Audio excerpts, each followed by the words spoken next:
What you doing? You a pretty gold lace Wyandotte. Yes, you are. Yeah, you a pretty girl.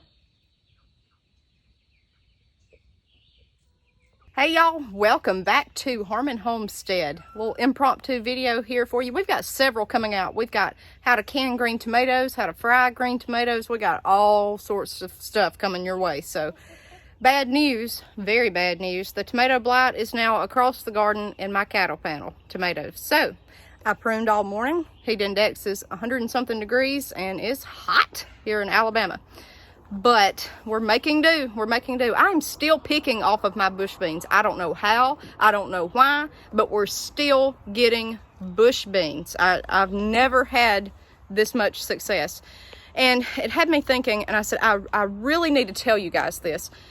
Y'all, I've been gardening for 3 years. Before that, I tried tomato plants on my deck here. That was it. I mean, 2 tomato plants that I bought in a container from Home Depot. Otherwise, I have been gardening for 3 years. 3 years, and it has taken me this long to understand what I'm doing. And that's just not one garden a year. I always do a fall garden too. So that's 6 gardening seasons I have had to halfway know what I'm doing. This is why I tell you, get out now and grow something.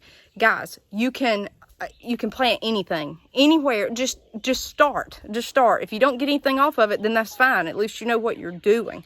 Go plop something in a bucket. I don't care.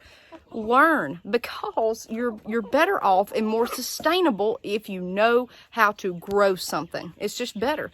I have so much food put away. It's crazy. Just off of raised beds. We haven't even started on the corn yet in the pasture garden. You know, you don't need a bunch of stuff to put food on the shelf.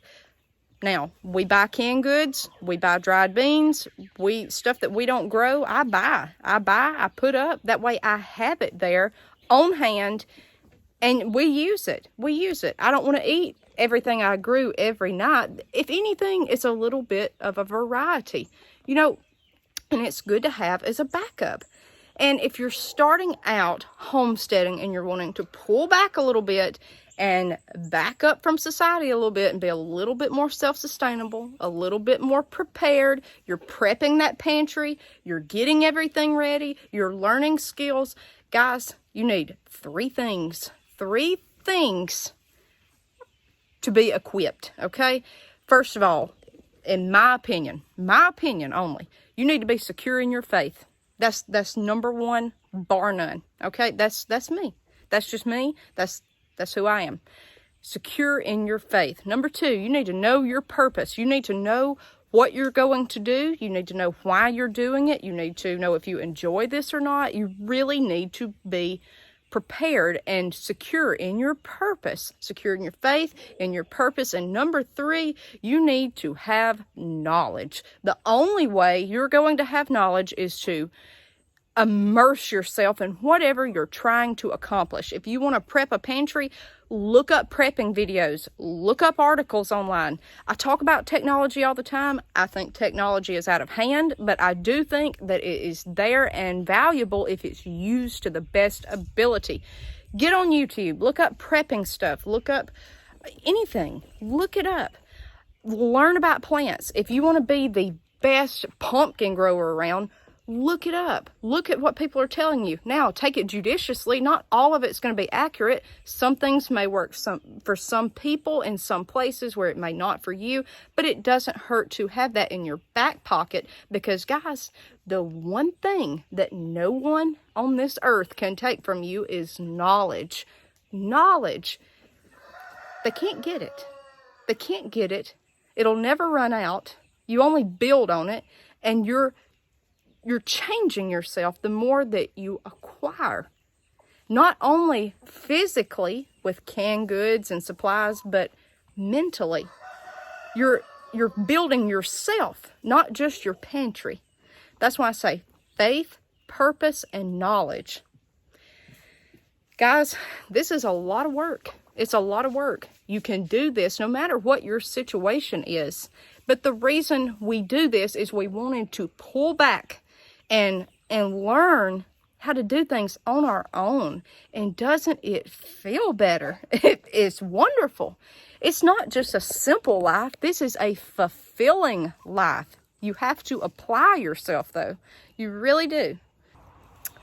Y'all, there's a lot of people right now running around saying that, you know, like people that are prepping are just being hoarders, or they're just being, you know, they're just doomsday and all that. That's not it.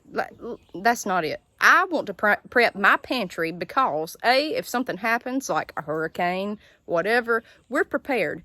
B, I don't like going to the grocery store every day.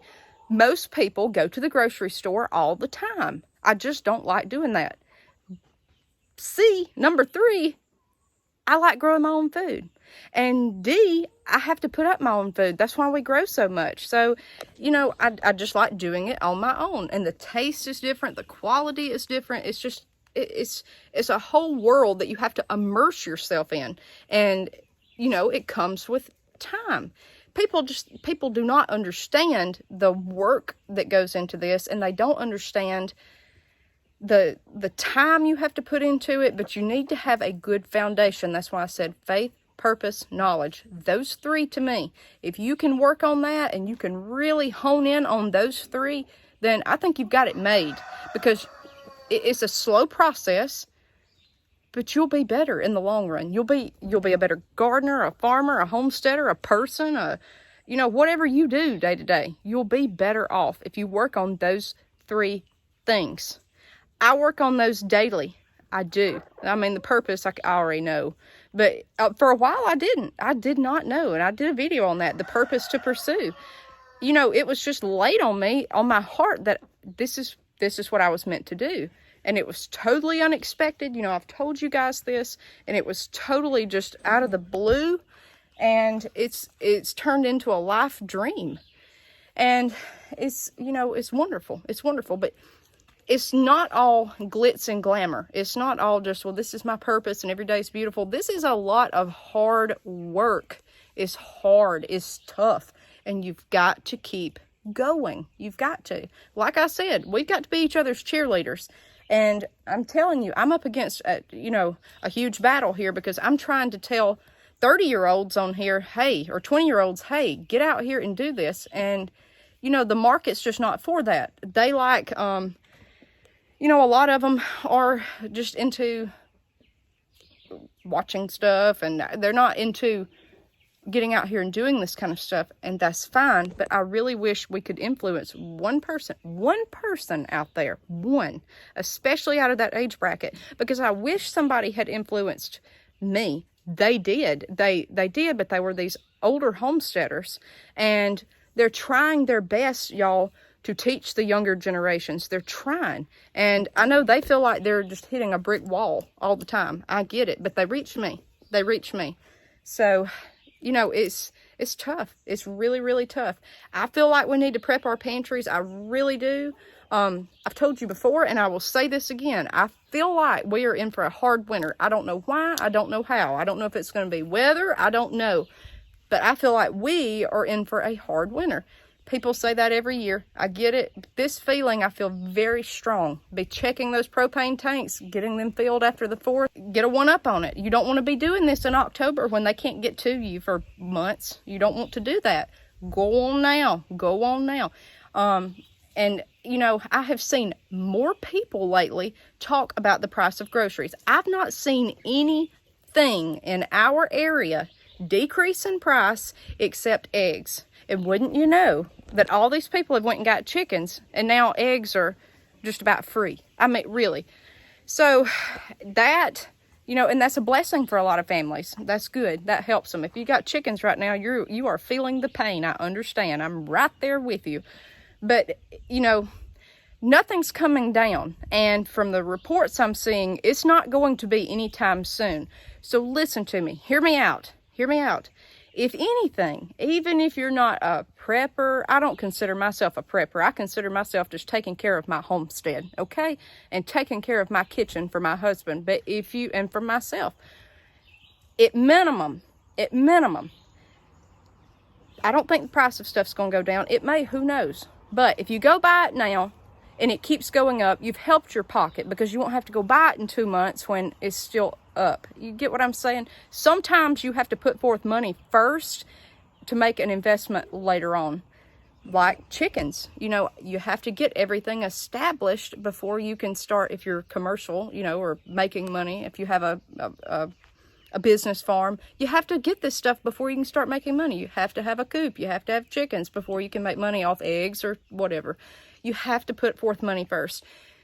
Look at it that way. Just look at it that way. And it may come down, and it may be that you've just went out and spent, you know, extra money. So only buy stuff that you'll use. But I just don't see the hurt in it for having a few extra things put back. I don't see a problem with that. I like to buy in bulk if I can. When I get stuff on sale, I will go buy like 20 of it. That's just how I am, and I won't buy it again for a year. So that's just how I am as far as a pantry. But y'all, there's so much going on right now, and there's so many distractions, and there's so many people that are trying to tell you to do this or to do that. There's so many like moving balls in the picture. Hone in. Faith, purpose, knowledge. Faith, purpose, knowledge. You cannot go wrong. And like I said, that can't nobody take that from you, okay? That's a good feeling. And you feel secure. That's really the main thing. You feel secure at the end of the day. When you lay down at night, you know, no matter what happens with the weather or whatever, we're okay. If someone loses a job, we're okay. If someone gets sick, we're okay. You may not have to go out and get food if you've got it put up. You may not have to, you know, we're okay. We're okay. And you're okay. So that's the whole point. It doesn't have to be, you know, I don't have to sit here in a prepper outfit and all that, you know. I mean, that's what you see. And it's, you know, a lot of people can't do that. I can't do that. You know, don't think of that, okay? Think of a nice pantry shelf or a kitchen cabinet full of nice, clean stock goods and ready to roll, okay? And eating what you consume, replacing what you eat, growing your own food. Growing your own food. That's the main thing. Because, guys, the hardest part to this is knowing what you're doing. Knowing what you're doing. After you spend so much hard work and time and patience getting out here and trying, I think you'll keep on with it once you do, if you're able to garden. But you have to know what you're doing. I don't think we know everything. No, honey, this is a learning experience every day. Every day. Every year's different. Every weather pattern's different. Every whatever. Every bag of seed is different. Sometimes seed won't germinate. Sometimes seed will. It's just the way the ball bounces. And if you have one really good year, I promise you, next year probably ain't going to be good. That's just how it has worked for us. I will do pitiful in the summer and do great in the fall. I'll do great in the summer and do pitiful in the fall. It always has happened that way. But I keep going out here trying so much that I've learned along the way enough knowledge to know what I'm doing and what works down here and what doesn't.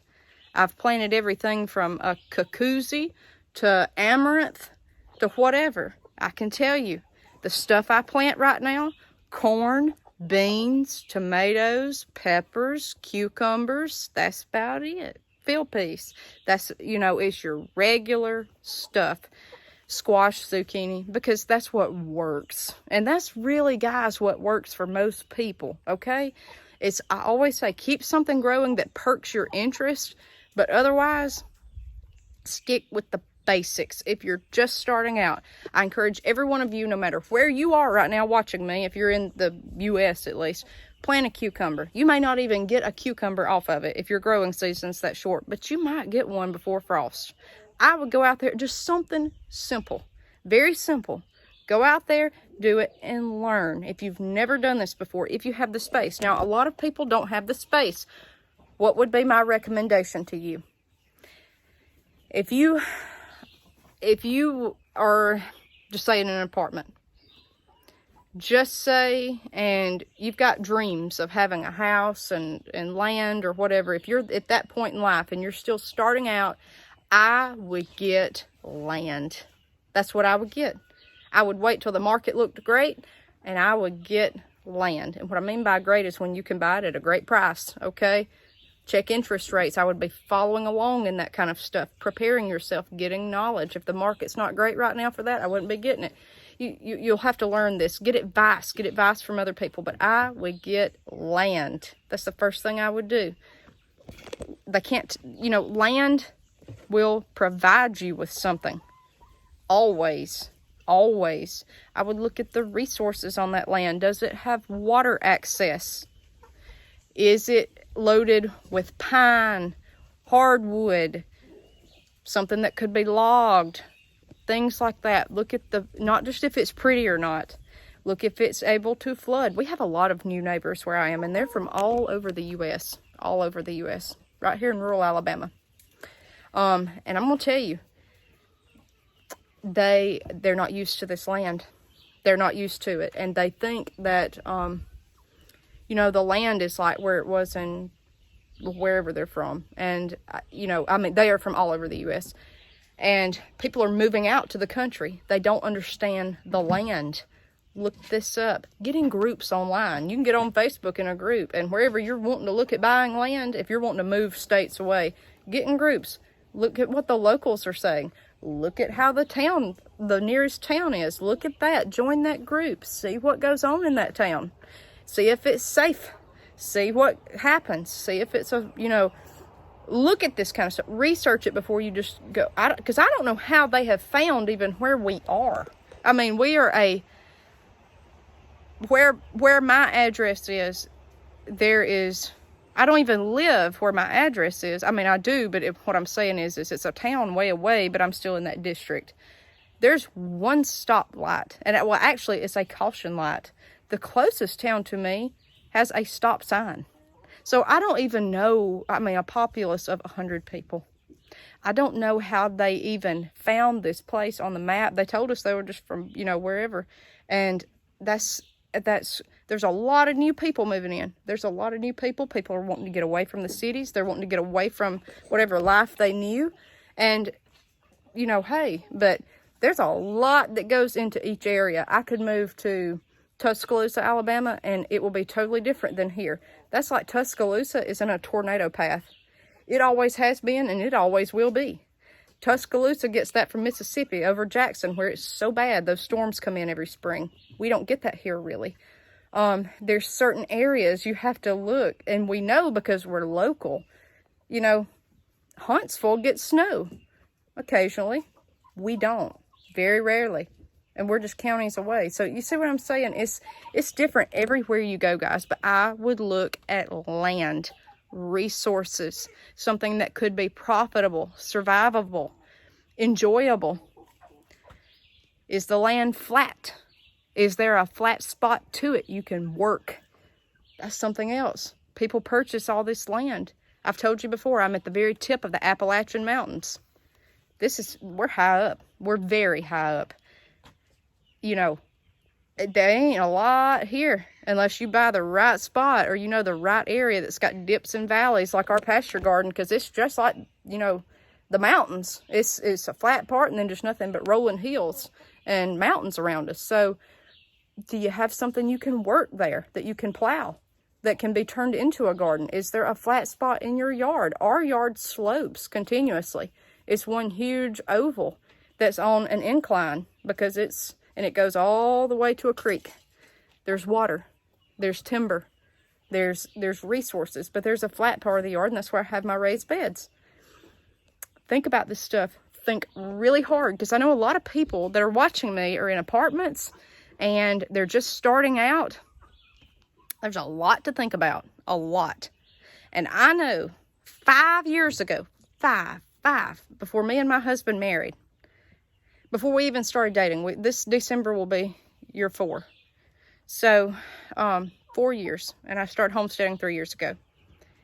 Guys, I didn't think about this kind of stuff. That was the least thing from my mind was, is there flat land? All I could think about was getting an in-ground pool filled in. I didn't think that would turn into being, a huge raised bed spot one of these days. I didn't even have that mentality because I was just out, just I didn't even think about it. Think about where you want to be. If you're taking any interest in this channel right now or any interest in homesteading, think about this stuff if you're not able to do it now. Now, if you're already out here rocking and rolling, kudos to you, and keep after it and get everybody that you know encouraged to do this. I have seen more people this year with raised beds and backyard gardens than I have ever seen just locally. People are tired of paying for groceries. That's the main thing. That's the main thing. That, and during the pandemic, they all were bored and tried to learn how to do this. That's when a lot of people got into chickens. They were bored. That's when we did. That's what happened to us. So, you know, keep after it. Keep growing. If something's not producing in your garden, go rip it up. Plant something else. I mean, I'm serious. That's how you get food on the shelf. And knowledge. That's like I planted field peas last Sunday. I don't know, it's Wednesday now. I don't know if these are going to germinate with it 100 degrees, but it's worth a shot, you know. What if I lost 20 pea seeds in a little 8-foot row? Who cares? You know, if I lost it, I lost it. I've got a whole sack. It's worth the knowledge. Now I'll come back to you guys and I'll say, hey, I know if this worked or not. You know, you learn from experience. And the only way, unfortunately, that you can get experience is by going out here and doing this. That's it. There's no other way. Whew. Y'all, it's hot. I'm gonna do this right here so you can see and wrap up this video, guys. Those sunflowers back there, the average height, they're from Baker Creek, 7 foot tall. I have one that is 10 foot tall in this potting mix Alabama junk bed, okay? Guys, you can do this. All right, you can do it. You're just gonna have to get out here and do it. Okay, that's it. Do not be discouraged whatsoever, because I'm telling you, you can do it. We're each other's cheerleaders. And y'all, I mean, look at this. Who would have thought? Even my dad, you know. Hey, that ain't gonna grow nothing, I don't think. It'll be interesting to see. And look, I have to take my glasses off to see what I'm showing you. Look at this. It's a jungle. You can't even walk through it. This is why I tell you to get out here and grow. No one can take this from you. I know what I'm doing now. Just like this bed. It was a crapshoot. I didn't know if this would work. I mean, there's no dirt in it. It's leaves. It's leaves and cardboard and paper and trash with a 1-inch top layer of peat moss and potting mix. Didn't think it would work, and look, now I know, so I can tell you. You know, it doesn't have to be all these channels and all these things where people are telling you, well, you've got to go get this that costs $3,000 to have this type of plant to grow on this arch of this. Stop. We are paying insane prices for food. We're paying insane prices for, and this is something else. Has anybody thought that, I hear my air conditioner running. I've got my house on 77 today. By tomorrow, I'll have it on 78. That's just, you know me. I pinch those pennies now. But has anybody thought that the electric bill is going to go up? First of all, it does every summer. It doesn't matter whether that air conditioner runs any different than any time of the year. The power bills are going up. Does anybody think about that? Because that kind of just dawned on me. Prices are continuously going up. Your power bill is going to be higher.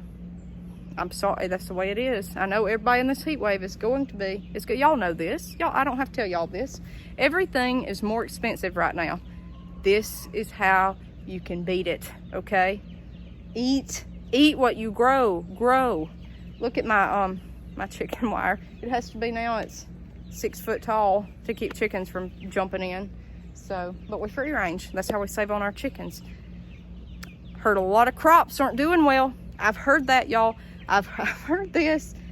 These animals have got to eat. They eat corn. They eat 11-way chicken feed. Scratch. It's corn all in it. Wheat. Everything else. Millet. Those aren't doing too hot right now. It's going to be, I'm telling you, I would go get some stuff right now to stock up on to help your pocketbook later on, okay? Faith, purpose, knowledge. Faith, purpose, knowledge. I'm gonna conclude this by these beautiful sunflowers. Maybe you can see a better picture. More's opened up this morning than what it was the other day, so they are gorgeous. And I forgot to add this on the other video. Hey, how can I show you this? Let's see, I'm up this tall. Okay, I'm way above my head. We're at 6 something foot. You see this? This is actually my pole beans that are running up these sunflowers from way on over in the other side of the bed. See that? Bloom's getting ready to open. So, again, as the old saying, there's more than one way to skin a cat. If y'all have ever heard that, that's just an old Southern phrase. Don't be hurting no cats now. I love little kitty cats. In fact, we're getting a cat. I want y'all to help me pick a name for this cat. We've got some chipmunks, and these chipmunks have been in our yard, and I just, you know, it's time to get a barn cat, a farm cat, a homestead cat. I don't know if it's a little boy or a little girl. It's a month old, and it's a tabby, and tabbies are my favorite. Tabbies and just solid black. I love all animals. It don't matter to me what they are, obviously. But I want y'all to pick out a name for me. I want you to leave that in the comments and tell me what we're gonna name this cat. I want you to give me a boy and a girl name. And to make it harder on y'all, I want you to give me some bee names. I've got Belle, we've got Tallulah, but we call her a bee nickname, and we've got Buddy, the 3 dogs. So I've had Boo Boo, I've had all sorts of bee named pets in the past, my whole childhood. Bud, so an English bulldog. It's always been a bee, so leave me a bee boy cat name and a bee girl cat name. I like the name Buttermilk. It might have to be Buttermilk, I don't know. So, but anyways, to wrap this up, guys, we've got a lot going on. We've got a lot, and prepare. What I tell you, faith, purpose, knowledge. Y'all, I'm just showing you one bed. Let's show you both. Let's show you both, okay? With this rotten thing here, trying to keep fencing poked in a corner so they can't climb up, because it was just out here in the way and they could fly over that from the clothesline here. Y'all, look at this. This is being prepared. This is secure. And let me tell you something. Everybody in the Great Depression and everywhere else, how did they know they were going to have an okay winter? This right here. And what meat the men brought home? Hunting. That's how they knew it would be okay no matter what, because they could put stuff up. They use different methods than we do, like smoking meat, curing meat. They raised hogs. They had cured ham. They had all sorts of stuff, but they knew it was going to be an okay winter if they saw it look like that. They knew that. And why did they worry about wintertime? That's the hardest time of the year. Like I said, you can go without air conditioning. You know, people back then didn't even have it, but you can't go without heat. You've got to. This is going to put food on the table, and you can't grow in the winter. You can't, unless you live in like the deep south of Florida. You can't do that, or maybe California. You know, some of these places can, and we just about can, but not like this. Not like this, guys. You can't get stuff then. You can't. That's why it's good to put it up now. Preserve it. Faith, purpose, knowledge. Let me know in those comments about the kitty cat. We'll see you next time on Harmon Homestead.